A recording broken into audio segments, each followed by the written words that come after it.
एल्टिक्स में आपका बहुत बहुत स्वागत है दोस्तों। कैसे हैं आप लोग? उम्मीद करते हैं आप लोग बेहतर होंगे, अच्छे होंगे और अपनी तैयारी बहुत ही अच्छे ढंग से कर रहे होंगे। दोस्तों, इस क्लास में हम लोग UPSSC जूनियर असिस्टेंट एग्ज़ाम 2023 के लिए यूथ कंपटीशन का प्रैक्टिस सेट छठा लेकर आया हूं और इसके अंतर्गत हम लोग 100 क्वेश्चन सॉल्व करेंगे। दोस्तों, यदि आप हमारे चैनल पर नए हैं तो चैनल को सब्सक्राइब कीजिए, लाइक कीजिए, शेयर कीजिए। दोस्तों, आइए शुरू करते हैं क्वेश्चन नंबर फर्स्ट से। क्वेश्चन नंबर फर्स्ट है यहाँ पर हिंदी परिज्ञान और लेखन योग्यता से संबंधित क्वेश्चन नंबर फर्स्ट। अभिष्ट का सन्धि विच्छेद होगा। तो दोस्तों, आपको बताना है अभिष्ट का सन्धि विच्छेद यहाँ पर कौन सा ऑप्शन राइट आंसर हो जाएगा। तो यहाँ पे राइट आंसर हो जाएगा दोस्तों ऑप्शन सी, अभि प्लस इष्ट बराबर होता है अभिष्ट। और इसमें दीर्घ संधि है दोस्तों, आप लोग ध्यान रखिएगा। अगला क्वेश्चन नंबर सेकेंड है दिन और दीन शब्द युग्म का सही अर्थ है, इनमें से आपको बताना है।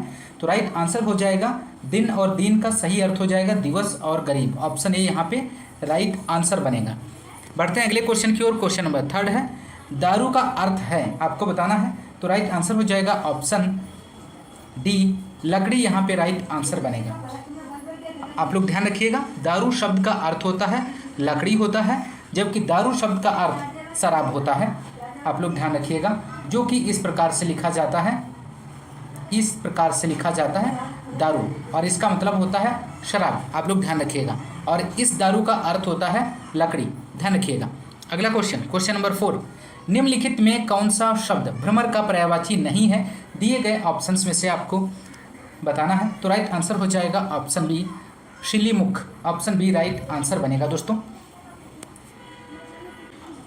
अगला क्वेश्चन नंबर 5 है अभिलाषा का पर्यायवाची क्या नहीं होगा दोस्तों इनमें से? तो राइट आंसर हो जाएगा अभिलाषा का पर्यायवाची अनिच्छा नहीं होगा। अभिलाषा का पर्यायवाची होता है कामना, लालसा, इच्छा, आकांक्षा, उत्कंठा, तृष्णा, मनोरथ, चाह। तो आप लोग ध्यान रखिएगा। तो यहाँ पे राइट आंसर जो होगा ऑप्शन डी, अनिच्छा। अगला क्वेश्चन नंबर 6 है उपत्यका का विलोम है, आपको बताना है। तो राइट आंसर हो जाएगा यहाँ पर इस क्वेश्चन का ऑप्शन सी, अधिक्य हो जाएगा, आदित्य का। आप लोग ध्यान रखिएगा, ऑप्शन सी राइट आंसर बनेगा। अगला क्वेश्चन नंबर 7 है खिलौना शब्द में मूल शब्द है। तो राइट आंसर हो जाएगा ऑप्शन बी, खेल। खिलौना शब्द का मूल शब्द खेल है, जिसमें अवना प्रत्यय जोड़कर खिलौना बना है। अगला क्वेश्चन नंबर 8 है अध्यक्ष में कौन सा उपसर्ग है, आपको बताना है दोस्तों। तो राइट आंसर हो जाएगा ऑप्शन ए, अधि।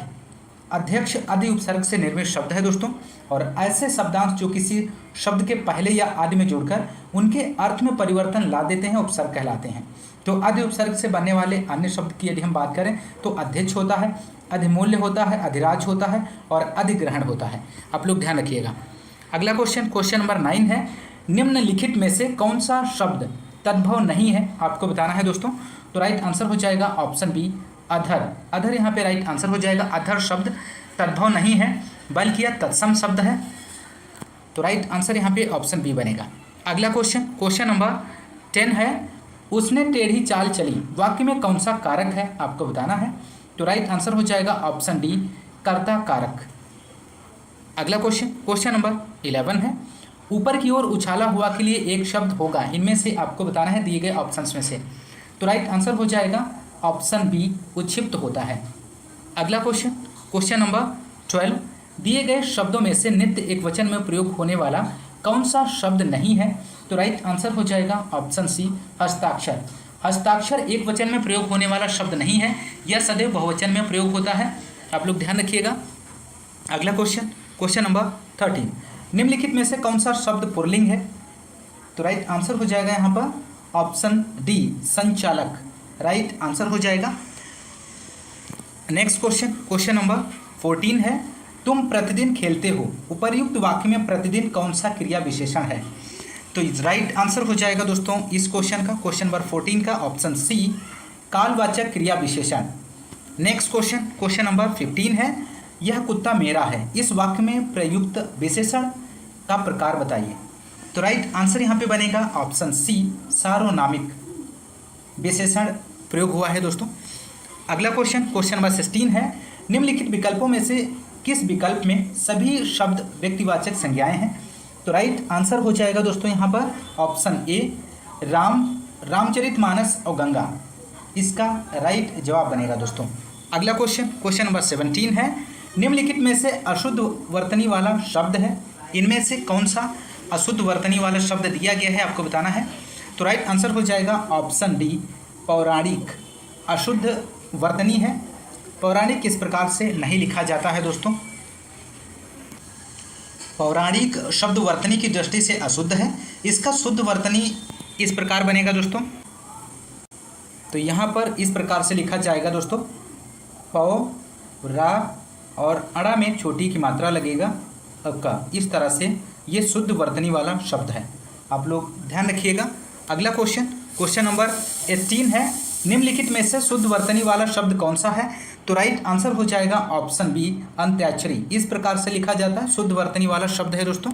क्वेश्चन नंबर 19 है, 6 वर्ण व्याकरण के अनुसार है, क्या है। तो राइट आंसर हो जाएगा 6 वर्ण व्याकरण के अनुसार संयुक्त व्यंजन है। वर्णमाला में संयुक्त व्यंजनों की संख्या 4 होती है दोस्तों, छत्रंग ज्ञा और स्रा। आप लोग ध्यान रखिएगा, छ और त्र ज्ञा और स्रा, और स्वर 11 होते हैं और मूल व्यंजन 33 होते हैं, आप लोग ध्यान रखिएगा। और अंग को अनुसार कहते हैं, अंग को अनुसार कहते हैं, इस बात को भी आप लोग ध्यान रखिएगा। तो यहाँ पर इस क्वेश्चन का राइट आंसर जो बनेगा दोस्तों संयुक्त व्यंजन। अगला क्वेश्चन नंबर 20 है, हिंदी साहित्य को कितने कालखंडों में विभक्त किया गया है, आपको बताना है दोस्तों। तो राइट आंसर हो जाएगा ऑप्शन बी 4, इसका राइट आंसर बनेगा। आचार्य रामचंद्र शुक्ल ने हिंदी साहित्य को 4 कालखंडों में विभाजित किया है और इनका काल विभाजन हिंदी साहित्य में सर्वाधिक वैज्ञानिक एवं प्रामाणिक माना जाता है, आप लोग ध्यान रखिएगा। अगला क्वेश्चन नंबर 21 है, मर्यादा किस युग की प्रसिद्ध पत्रिका थी। तो राइट आंसर हो जाएगा यहाँ पर ऑप्शन सी द्विवेदी युग। मर्यादा द्विवेदी युग की प्रसिद्ध पत्रिका थी। यह पत्रिका कृष्णकांत मालवीय ने सन 1909 में प्रयाग में प्रकाशित की थी। यह एक मासिक पत्रिका थी। अगला क्वेश्चन, निर्देश दिया गया है, दिए गए पद्यांश के आधार पर प्रश्नों का उत्तर दीजिए। तो नीचे पद्यांश दिया गया है, इसे आप लोग ध्यान से पढ़ लीजिए। आकाश का साफा बांधकर सूरज की चिलम खींचता बैठा है पहाड़, घुटनों पर पड़ी है नदी चादर सी, पास ही दहक रही है पलाश के जंगल की अंगीठी।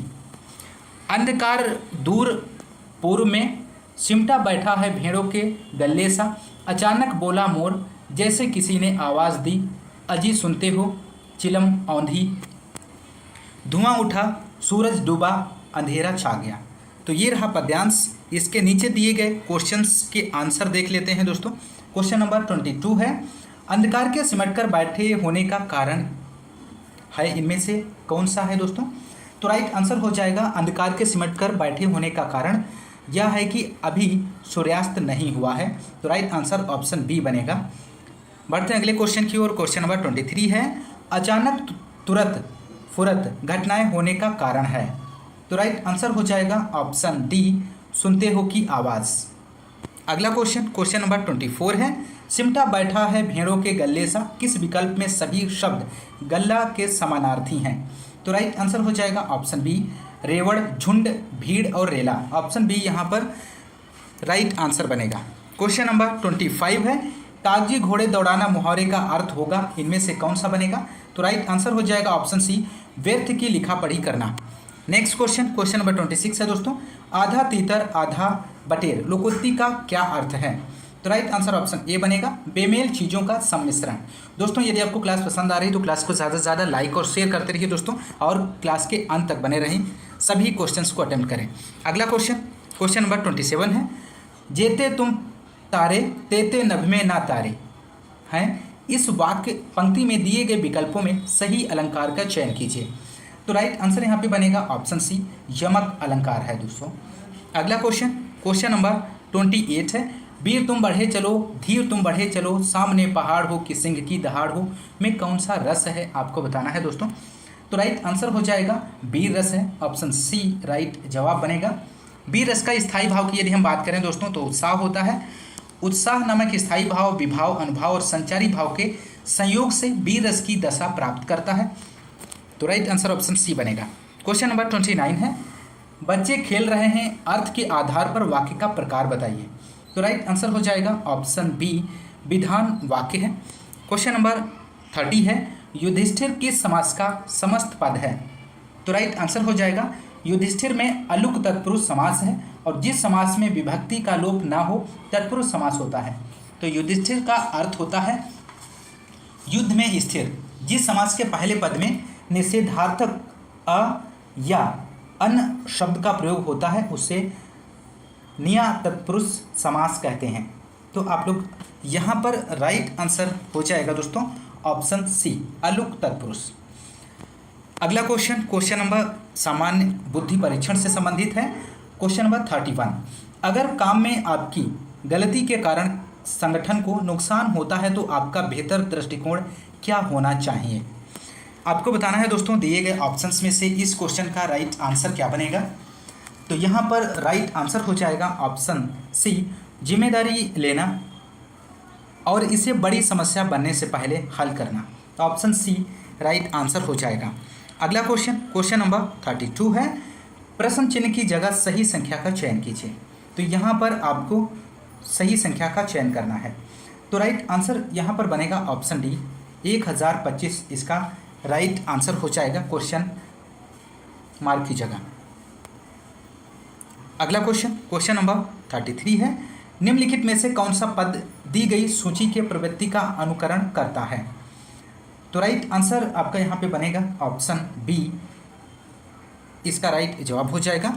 क्वेश्चन नंबर 34 है, एक कथन के बाद दो निष्कर्ष फर्स्ट और सेकंड दिए गए हैं। कथन में दिए गए तथ्यों को सच माने भले ही वे सामान्य रूप से ज्ञात तथ्यों से भिन्न लगते हों, और ये ज्ञात करें कि कौन सा से निष्कर्ष दिए गए कथन का तर्कपूर्ण रूप से अनुसरण करते हैं। कथन दिया गया है दोस्तों नीचे, आंकड़े दिखाते हैं कि स्नातकोत्तर लोग स्नातकों की तुलना में 20% अधिक कमाते हैं। नीचे निष्कर्ष दिया गया है फर्स्ट पॉइंट से, यदि सभी स्नातक स्नातकोत्तर बन जाते हैं तो सभी के लिए औसत शुरुआती वेतन 20% बढ़ जाएगा। सेकेंड ऑप्शन है, अगर स्नातकोत्तर की फीस स्नातक फीस के साथ मेल खाती है तो हर कोई व्यक्ति स्नातकोत्तर बन जाएगा। तो यहाँ पर इस क्वेश्चन का राइट आंसर हो जाएगा दोस्तों ऑप्शन डी, कोई भी निष्कर्ष अनुसरण नहीं करता है। अगला क्वेश्चन नंबर अगला है, निर्देश दिया गया है, दिए गए विकल्पों में से संबंधित चित्र को चुनिए। क्वेश्चन नंबर 35 है, प्रश्न आकृतियां दी गई हैं आपको, और इसमें से आपको उत्तर आकृति का चयन करना है। तो यहाँ पर कौन सी उत्तर आकृति आएगी आपको बताना है। तो राइट आंसर हो जाएगा ऑप्शन बी, इसका राइट आंसर बनेगा। जिस प्रकार प्रथम आकृति के ऊपर वाले भाग को पलटने पर द्वितीय आकृति बनती है, उसी प्रकार तृतीय आकृति के ऊपर वाले भाग को पलटने पर उत्तर आकृति बी बनेगी दोस्तों। अगला क्वेश्चन नंबर 36 है, निम्नलिखित जानकारी को ध्यान से पढ़ें और नीचे दिए गए प्रश्न का उत्तर दें। तो यहाँ पर आपको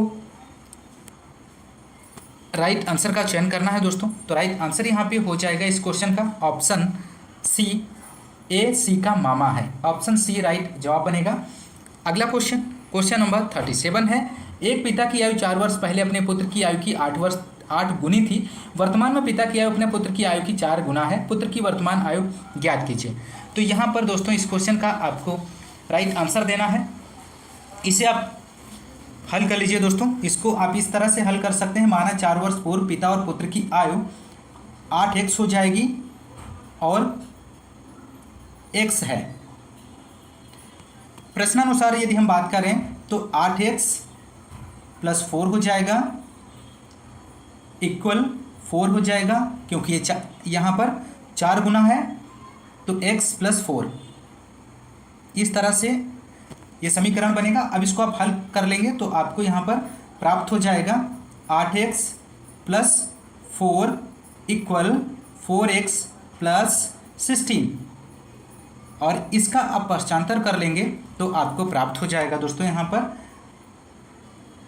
8x - 4x इक्वल 16 - 4।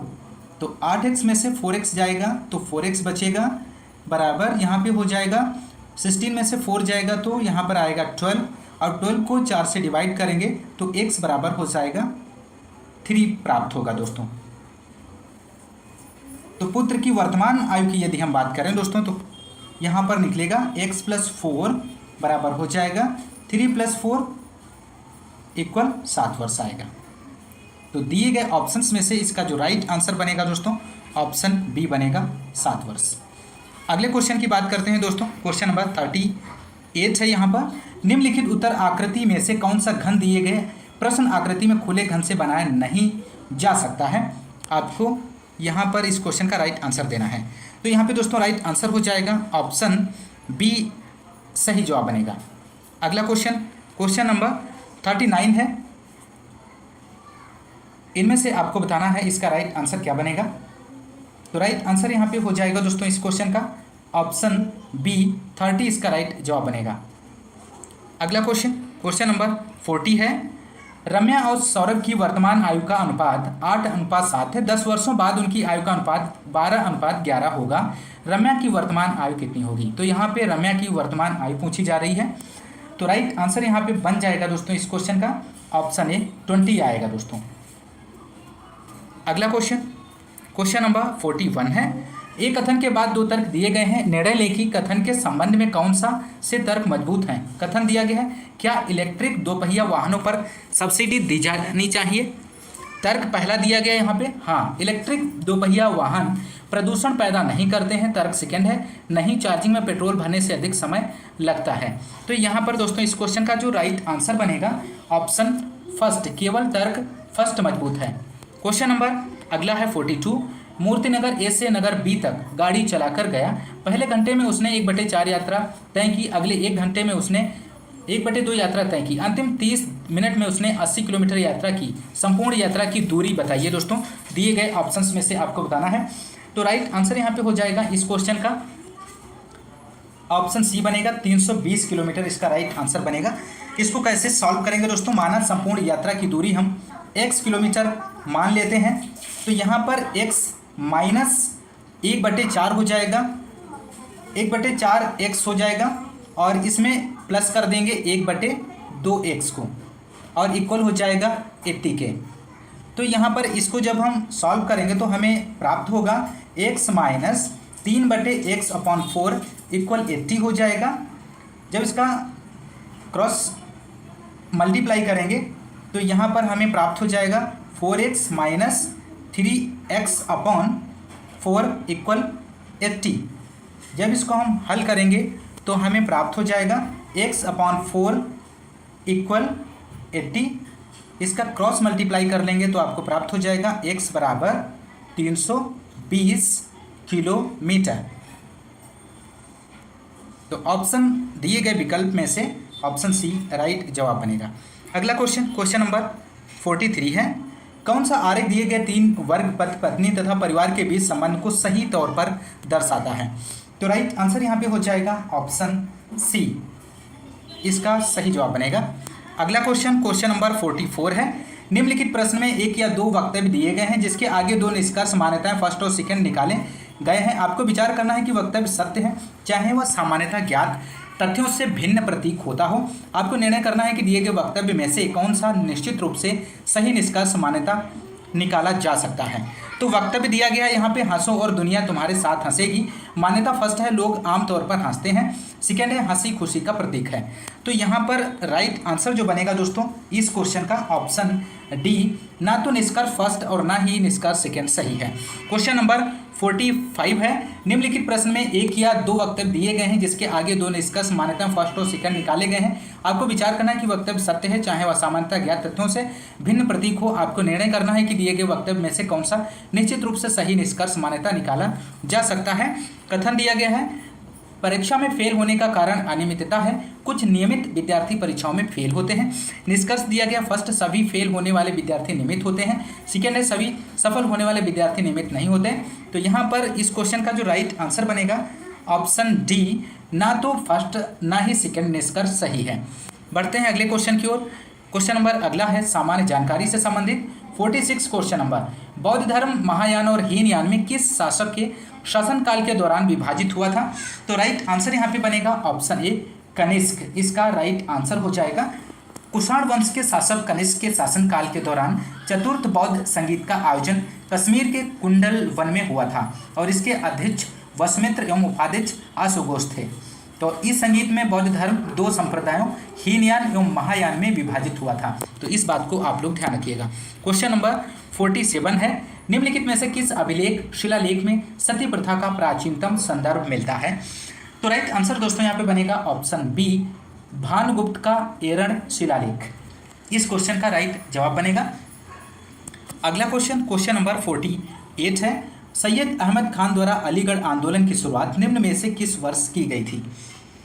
तो राइट आंसर हो जाएगा सैयद अहमद खान द्वारा अलीगढ़ आंदोलन की शुरुआत 1875 ईस्वी में की गई थी। तो राइट आंसर ऑप्शन बी बनेगा। अगला क्वेश्चन नंबर 49 है, गांधी जी के सत्याग्रह का निम्नलिखित में से किन्हीं दो से जुड़ाव है? दिए गए ऑप्शंस में से आपको बताना है। तो राइट आंसर बनेगा गांधी जी के आंदोलन का केंद्र बिंदु रहे सत्याग्रह का मूल अर्थ होता है सत्य के प्रति आग्रह है।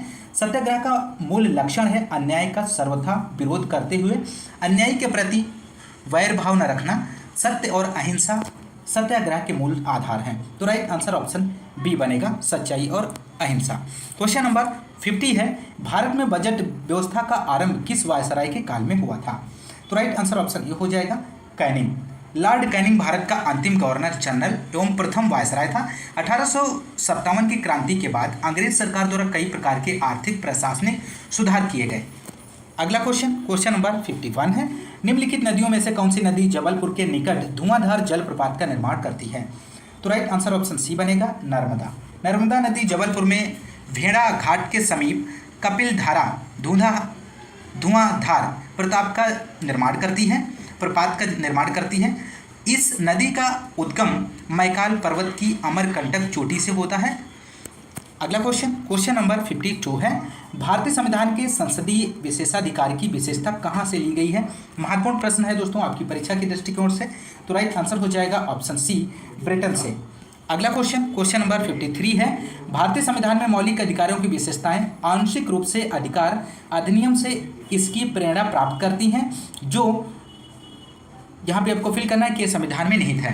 तो राइट आंसर बनेगा ऑप्शन डी, संयुक्त राज्य अमेरिका इसका राइट जवाब बनेगा। अगला क्वेश्चन नंबर 54 है, राज्यपाल अपने कार्यकाल की शपथ किसके द्वारा लेते हैं? तो राइट आंसर यहाँ पर आपको देना है दिए गए ऑप्शंस में से। तो राइट आंसर बनेगा ऑप्शन ए, उच्च न्यायालय के मुख्य न्यायाधीश। अगला क्वेश्चन नंबर 55 है, डोगरी भाषा प्रमुख रूप से निम्नलिखित में से किस राज्य केंद्र शासित प्रदेश में बोली जाती है? तो राइट आंसर ऑप्शन सी हो जाएगा, जम्मू और कश्मीर। क्वेश्चन नंबर 56 है, जीडीपी सूचकांक के क्षेत्रवार वितरण से किस का मापन किया जा सकता है? तो राइट आंसर बनेगा दोस्तों ऑप्शन बी, देश का आर्थिक विकास। क्वेश्चन नंबर 57 है, नगद आरक्षित अनुपात CRR की गणना प्रत्येक बैंक किसके प्रतिशत के रूप में की जाती है? तो राइट आंसर ऑप्शन बी हो जाएगा, शुद्ध मांग और समय देनदारियां। क्वेश्चन नंबर 58 है, भारत में बैंकिंग विनियमन अधिनियम यहाँ पे आपको फिल करना है में पारित किया गया था। तो किस सन में पारित किया गया था? तो भारत में बैंकिंग विनियमन अधिनियम वर्ष 1949 में पारित किया गया था। तो राइट आंसर ऑप्शन डी हो जाएगा। क्वेश्चन नंबर 59 है, मुरगप्पा गोल्ड कप किस खेल से संबंधित है? तो राइट आंसर ऑप्शन बी हो जाएगा, हॉकी से संबंधित है। क्वेश्चन नंबर 60 है, विश्व में एकमात्र देश जिसका राष्ट्रीय ध्वज ना तो वर्गाकार है ना ही आयताकार है? तो राइट आंसर आपको बताना है। तो राइट आंसर हो जाएगा, नेपाल का राष्ट्रीय ध्वज विश्व का एकमात्र ऐसा ध्वज है जो ना तो वर्गाकार है ना ही आयताकार है, बल्कि इसे दो त्रिकोणीय आकार को ऊपर नीचे रखकर बनाया गया है। तो इस ध्वज के ऊपर वाले त्रिकोण में अर्थ चांद और नीचे वाले त्रिकोण में सूर्य अंकित है। ध्वज के बीच का भाग गहरे लाल रंग का है जो नेपाल का राष्ट्रीय रंग है, और किनारे नीले रंग के हैं जो शांति का प्रतीक है। तो राइट आंसर ऑप्शन डी बनेगा। अगला क्वेश्चन नंबर 61 है, भारत की G20 अध्यक्षता के तहत सस्टेनेबल फाइनेंशियल वर्किंग ग्रुप की पहली बैठक 2 फरवरी 2023 को कहां पर हुई थी? तो राइट आंसर हो जाएगा ऑप्शन डी, गुवाहाटी में। अगला क्वेश्चन नंबर 62 है, विश्व आर्द्र भूमि दिवस 2 फरवरी की 2023 की थीम क्या है? तो राइट आंसर ऑप्शन ए हो जाएगा, it's time for wetland restoration. Question number 63 है, UPI लाइट फीचर लॉन्च करने वाला पहला भुगतान बैंक कौन बन गया है? तो राइट आंसर हो जाएगा option A, Paytm payments bank. Question number 64 है, 7 फरवरी 2023 को ड्रोन के लिए भारत का पहला ट्रैफिक मैनेजमेंट सिस्टम किसने लॉन्च किया है? तो राइट आंसर बनेगा option B, Sky Air. Question number 65 है, फरवरी 2023 में किस राज्य सरकार ने वन फैमिली वन आईडी के लिए निर्माण के लिए पोर्टल लॉन्च किया है? तो राइट आंसर बनेगा दोस्तों ऑप्शन बी, उत्तर प्रदेश। महत्वपूर्ण प्रश्न है, ध्यान रखिएगा। अगला क्वेश्चन है कंप्यूटर एवं सूचना प्रौद्योगिकी से संबंधित 66 क्वेश्चन नंबर, कार्यक्रम काउंटर पीसी रजिस्टर भंडारण होता है, इनमें से क्या होता है? तो राइट आंसर हो जाएगा ऑप्शन सी, निष्पादित होने वाले अगले अनुदेश का पता। क्वेश्चन नंबर अगला है 67 है, निम्नलिखित में से कौन पोर्टेबल तथा ढोने में आसान है? तो राइट आंसर ऑप्शन सी हो जाएगा, लैपटॉप। क्वेश्चन नंबर 68 है दोस्तों, यहाँ पर कृत्रिम बुद्धि शब्द का प्रतिपादन किसने किया था? तो राइट आंसर हो जाएगा option B, John McCarthy. Option B right जवाब बनेगा। क्वेश्चन नंबर 69 है, निम्नलिखित में से किसे LISP के आविष्कारक के रूप में जाना जाता है? तो राइट आंसर हो जाएगा ऑप्शन ए, जॉन मैकार्थी को। अगला क्वेश्चन नंबर 70 है, बताएं कॉलम में OS एब्स्ट्रैक्शन का मिलान दाएं कॉलम में हार्डवेयर घटकों से करें। तो यहाँ पर दोस्तों आपको मिलान करना है, तो सही यहाँ पे मिलान जो बनेगा दोस्तों ऑप्शन सी बनेगा, ए का 3, बी का 2, सी का 4, डी का 1।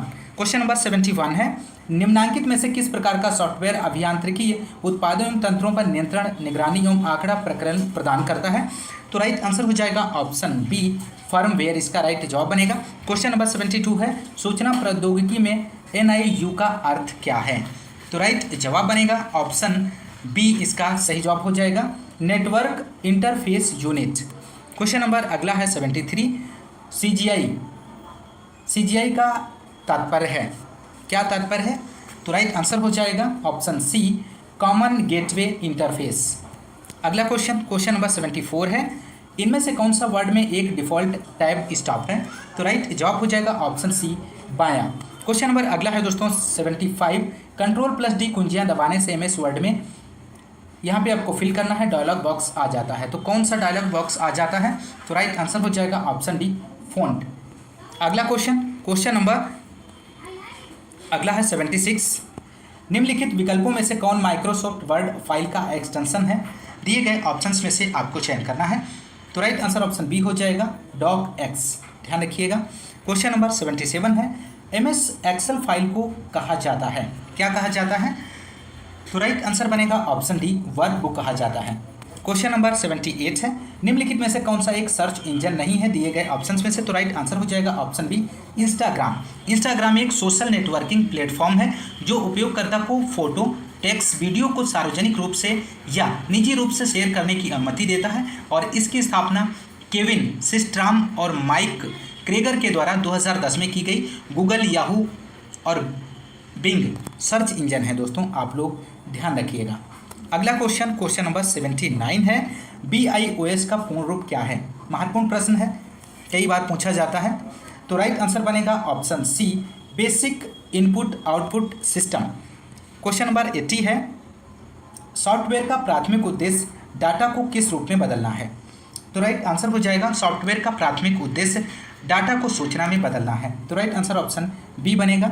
अगला क्वेश्चन उत्तर प्रदेश सामान्य जानकारी से संबंधित है दोस्तों, बहुत ही महत्वपूर्ण प्रश्न है। तो क्वेश्चन नंबर 81 की बात करेंगे, उत्तर प्रदेश के किस स्थान पर भारतीय शर्करा तकनीकी संस्थान स्थित है? तो राइट आंसर हो जाएगा, भारतीय शर्करा तकनीकी संस्थान कानपुर में स्थित है। Western UP chamber of commerce and industries Meerut में स्थित है दोस्तों। Indian institute of sugar cane research institute Lucknow में स्थित है। National academy of statistical administration Noida में स्थित है। तो राइट आंसर हो जाएगा ऑप्शन 81 का ऑप्शन सी, कानपुर। अगला क्वेश्चन नंबर 82 है, भारत की 2011 जनगणना के अनुसार उत्तर प्रदेश में लिंगानुपात है, कितना है दोस्तों? तो भारत की जनगणना 2011 के अंतिम आंकड़ों के अनुसार उत्तर प्रदेश में लिंगानुपात 912 है। ऑप्शन ए यहाँ पर राइट आंसर बनेगा। अगला क्वेश्चन नंबर 83 है, उत्तर प्रदेश सरकार द्वारा शुरू किया गया दस्तक अभियान निम्न में से किससे संबंधित है? तो राइट आंसर हो जाएगा ऑप्शन ए, जापानी इंसेफ्लाइटिस का उन्मूलन। अगला क्वेश्चन नंबर 84 है, विश्व बैंक द्वारा वित्त पोषित sodic land reclamation project second है, तो उस जनपद को चिन्हित कीजिए जो परियोजना के लिए चयनित नहीं है। तो राइट आंसर हो जाएगा ऑप्शन सी, सीतापुर। अगला क्वेश्चन नंबर 85 है, उत्तर प्रदेश के किस जिले में देश के प्रथम पुलिस संग्रहालय की स्थापना की गई है? बहुत ही महत्वपूर्ण प्रश्न है। तो राइट आंसर हो जाएगा ऑप्शन सी, गाजियाबाद। अगला क्वेश्चन नंबर 86 है, उत्तर प्रदेश में केंद्रीय विश्वविद्यालयों की संख्या है कितनी है दोस्तों? तो राइट आंसर हो जाएगा ऑप्शन बी, 6 इसका राइट जवाब बनेगा दोस्तों। अगला क्वेश्चन नंबर 87 है, उत्तर प्रदेश के तराई क्षेत्र में निम्नलिखित में से कौन सी अनुसूचित जनजातियां पाई जाती हैं? तो राइट आंसर हो जाएगा ऑप्शन ए, बुक्सा। बुक्सा जनजाति के लोग तराई क्षेत्र में मुख्यतः बिजनौर और आगरा जिले में पाए जाते हैं। क्वेश्चन नंबर अगला है 88 है, निम्नलिखित में से कौन फारसी का प्रथम कवि था जिसने अपनी कविता में भारतीय पर्यावरण को चित्रित किया है? तो राइट आंसर हो जाएगा ऑप्शन ए, अमीर खुसरो। अमीर खुसरो फारसी का प्रथम कवि था जिसने अपनी कविता में भारतीय पर्यावरण को चित्रित किया। ये चिश्ती संप्रदाय के शेख निजामुद्दीन औलिया के शिष्य थे। क्वेश्चन नंबर 89 है, उत्तर प्रदेश का गुरु पूर्णिमा पर्व समर्पित है किस ऋषि को? तो राइट आंसर बनेगा ऑप्शन ए, व्यास को। क्वेश्चन नंबर 90 है, गौतम बुद्ध की मां देवदह राज्य के शासक परिवार से थी जो अब उत्तर प्रदेश के किस जिले में है? तो राइट आंसर हो जाएगा ऑप्शन सी, बस्ती जिले में है। क्वेश्चन नंबर 91 है, जौनपुर के शर्की वंश का अंतिम शासक कौन था? तो राइट आंसर ऑप्शन ए हो जाएगा, हुसैन शाह। क्वेश्चन नंबर 92 है, यूपी से शुरू होने वाला सबसे लंबा राष्ट्रीय राजमार्ग है इनमें से कौन सा है? तो राइट आंसर हो जाएगा दोस्तों, उत्तर प्रदेश से शुरू होने वाला सबसे लंबा राष्ट्रीय राजमार्ग NH7 है। राष्ट्रीय राजमार्ग 7 की कुल लंबाई की यदि हम बात करें तो 2369 किलोमीटर है। यह भारत का सबसे बड़ा राजमार्ग है जो उत्तर प्रदेश के वाराणसी शहर को भारत के दक्षिणी राज्य तमिलनाडु के एक कन्याकुमारी शहर को जोड़ता है। वर्तमान में भारत का सबसे बड़ा राजमार्ग NH27 EU है जो पोरबंदर गुजरात से सिलचर असम तक जाता है। क्वेश्चन नंबर, तो यहाँ पे 92 का राइट आंसर जो बनेगा option A, NH7। Question number 93 है, रामपुरा जो भारत में प्रथम गांव अपना सौर ऊर्जा प्लांट लगाने वाला बना वह कहाँ स्थित है? तो राइट आंसर हो जाएगा ऑप्शन डी, उत्तर प्रदेश में है। क्वेश्चन नंबर अगला है 94 है, सूची फर्स्ट को सूची सेकंड से सुमेलित कीजिए तथा नीचे दिए गए कूट से सही उत्तर चुनिए। तो यहाँ पर आपको इस क्वेश्चन का राइट आंसर देना है। तो राइट आंसर हो जाएगा, टेराकोटा कहाँ पर है दोस्तों? गोरखपुर से इसका संबंध हो जाएगा। लकड़ी के खिलौने, वाराणसी से इसका मिलान हो जाएगा। चीनी मिट्टी के बर्तन का जो मिलान होगा वो चिन्हट से हो जाएगा और कांच का सामान का जो मिलान हो जाएगा वो फिरोजाबाद से हो जाएगा। तो यहाँ पर इसका जो राइट आंसर बनेगा ऑप्शन ए बनेगा। ए का 2, बी का 4, सी का 1, डी का 3। क्वेश्चन नंबर 95 है, उत्तर प्रदेश में रेणुकूट में हिंडाल्को की स्थिति का मुख्य कारण है इसकी निकटता। तो राइट आंसर ऑप्शन डी बनेगा, शक्ति के स्रोत। यहाँ पर राइट आंसर बनेगा।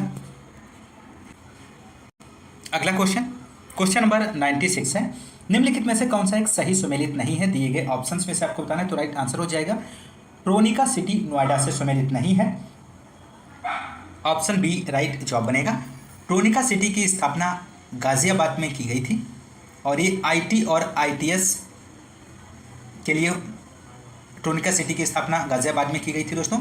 बायोटेक्नोलॉजी पार्क, जैव प्रौद्योगिकी पार्क लखनऊ में अवस्थित है।